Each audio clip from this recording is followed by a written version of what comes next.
Vanessa. No, we are late to the party. Just a tad bit later to the party than we'd like, but Vanessa literally just came in from Colorado. Yeah, he just picked me up from the airport, and I knew that we had to do this, so we're like, let's get home and do it. We have to check it out. Now, we do know what happens, because everybody knows what happens. It was shown at D23. Right. Everybody was talking about it, but we get to look on it with our own eyes now. So let's take a look at the special look from D23 for Star Wars: The Rise of Skywalker now.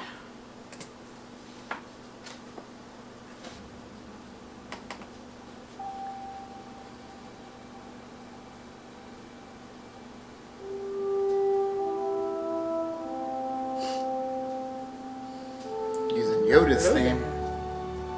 Hello there. Yeah, I bet you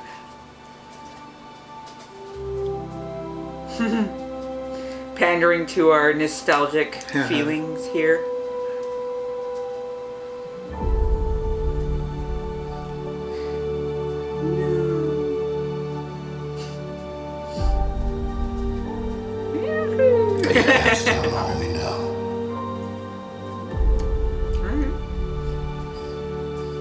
How they're going in generations live in you now. release order.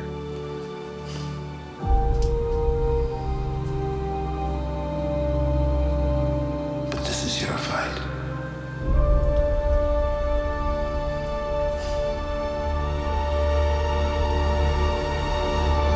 What's next? Good shot, Love that shot. Here we go.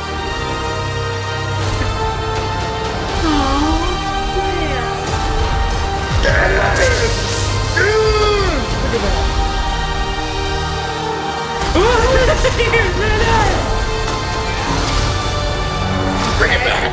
Okay. So like training. Yeah.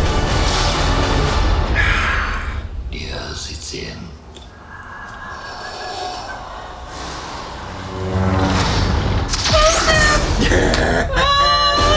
We got to see the double lightsaber. I love it. I love that it goes. Yeah. It engages. Yeah.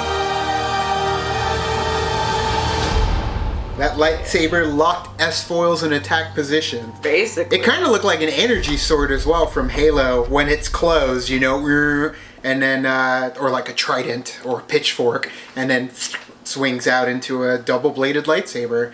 Bastila style, which was what we were hoping for when it came to Rey. The girl rocks a staff. Why is she not rocking a lightsaber staff? Granted, you know? I mean, we don't know exactly what that Of course. entails. It could be a vision. It could not be a vision. She Right. could go to the dark side. She could not. But it would be badass if she actually legit, like, make her, like, she sees the vision. Like, if it is a vision, and she sees that, and she's like, oh, well, maybe I can create my own. Right. And then have the double lightsaber, but be on the light side. Right. Or if she's on the dark side, and that actually is her lightsaber, then that could possibly be. I see... it's kind of funny how when you see her in the forest, it looked like she was training too, Right, a little yeah, bit. Like yeah. she's kind of trying to, because I mean, she didn't really get a whole lot. Neither did Luke. True, but then Luke left, and so now she's kind of, and there is nobody left as far as like the Jedi from before Books. to teach her, except Yeah, for the books. Of course. So maybe she's like.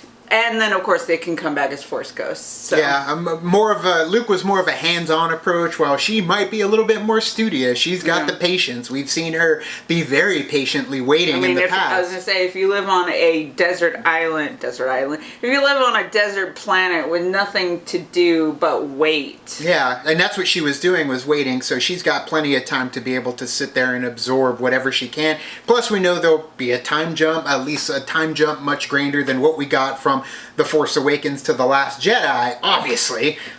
So she's had some time to be able to prep. She's had some time to be able to possibly study, and at the same time, she has help. She's got all the Jedi at her disposal, at least the ones that are available to come through and talk to her. So more than likely we'll get Luke talking to her, maybe Yoda talking to her, or at least they'll all go through Luke. Luke will be basically her apparition that follows her around, much like Obi-Wan was to him and Yoda was to him. Right. How badass would it be, though, too, if they also get Anakin, and they also get... It's a missed opportunity if they don't, but I understand if the story Obi-Wan. doesn't serve it. Right, but true. it would just, it kind of makes sense, being that at the end of Return of the Jedi, we did end up getting Anakin's Force Ghost. To not utilize Anakin's Force Ghost, being that he is so prominent in the prequel trilogy, and the fact that they did make the decision to have it be Hayden Christensen instead of, Sebastian Shaw, having that happen put a perfect situation in place for them to bring Hayden Christensen back in some way, shape, or form as Anakin, as a Force Ghost, maybe in a temporal flux of good and evil, because that's who he was throughout his entire life. It also gives you the opportunity to bring, or the ability to bring back Ewan McGregor as Obi-Wan. Of course. Yeah, you definitely can play around with all of the canon that they've created, and we know that we're going to get a little bit of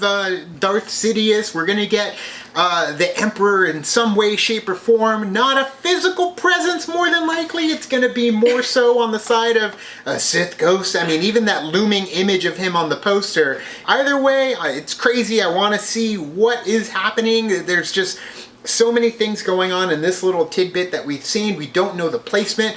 With Rey being a Sith, I feel like that's something that should take place in the end, but yet it looks like she's good fighting Kylo on that ship in the water, and that seems like that's more towards the end of the movie, but that's just us speculating. That could take place very early into the movie, so I don't know what is happening. It's all out of context. I love it. That's true too, and it's at the point where I kind of just want to go in. Yeah. I'm sure we'll get a trailer soon for the Rise of Skywalker. Right. But even with that, I'm kind of because of going into Force Awakens and the way that we went into The Last Jedi, speculating this and that, and then it being completely different, the way that I'm approaching this one now is I'm going to take everything that they're giving me in the trailers and going, okay, cool. And then not really trying to speculate anything, because I feel like if I do that, then I'm building something else different in my mind, and if it doesn't go the way that I want it to, then it kind of might fall short, or it might not in the way that they did. I'm like, oh, well, that's a way better way better way that they thought of than I did. She's gonna fight a clone version of herself. They were clones! Yeah, no, I mean, I've seen that speculation going around. Molly Damon totally smashed that down. It was like, no clones. So, Vision more than likely, but either way, we cannot wait to see more from The Rise of Skywalker. So thank you so much for watching our reaction to the D23 special look for The Rise of Skywalker. What do you guys think? What are your speculations? I'm sure there's plenty. Tell us down in the comments below. You can also like and subscribe. And do the thing on our Facebook, Twitter, Tumblr, Instagram, Stardust. All the social networking gin joints, you know where they are. Kick into the party, fuel the party, keep the party going on our Patreon. Gets us where we need to go. September 14th, we will be at the Tempe Improv, battling it out on stage against the Wildberries. For movie trivia Schmoedown Glory. Get your tickets down in the description of this video, or get the live stream down in the description of this video so you can watch it all go down on that day when it happens. Thank you guys so much, and as always, now it's time to say goodbye. This party is over. Bye.